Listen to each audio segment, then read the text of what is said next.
Sandy Hay. So next we have Georjann Morriseau, Chief Georjann Morriseau of Fort William First Nation. Chief Georjann Morriseau was elected Chief of Fort William and took office on April 15, 2013 to serve her community for the duration of 2 years. Elected at 28 years of age, Georjann is currently the youngest female chief in Canada. As a young woman and leader, she is faced with the challenge of an ever-changing community as she leads her First Nation towards self-sustainability. Chief Georjann Morriseau.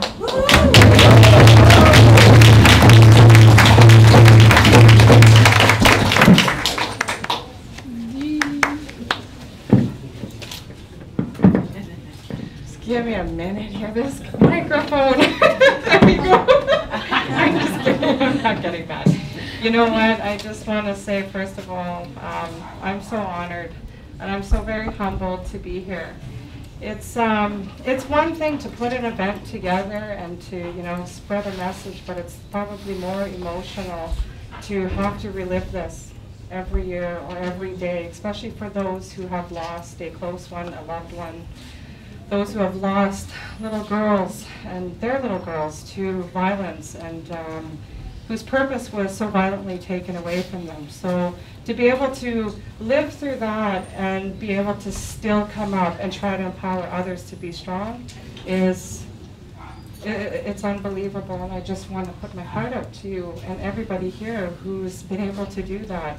I'm here as the Chief of Fort William, but I think for a more personal reason. I'm here as a woman and a mother of 3 little young boys who I am going to do everything I can to instill the most strongest values in so that they know how to treat one another, but how to stand up for those who are weaker than them.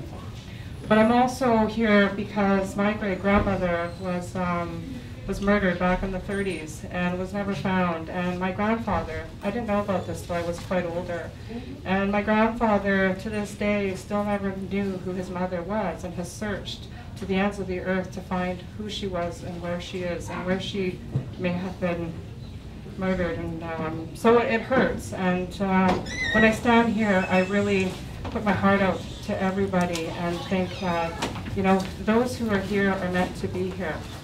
And while we sit and we pursue these national inquiries and we push the government to acknowledge the fact that we have so many stolen sisters that have just been left with no real response or no closure to the families, I think it's this legwork. And one of our members the other day when we sat and be walking with our sisters had said that, you know what, it's those on the ground that are here today, all of you, us, we're the ones that are getting the work done because we're the ones that are spreading the message one person at a time. So without further ado, I'd just like to say again, it's a great honor to be here and to be a part of this and to do whatever I can, and even if it's a little bit, contribute what we can to continue to support the efforts of everybody. So with that, Shimi Bledge.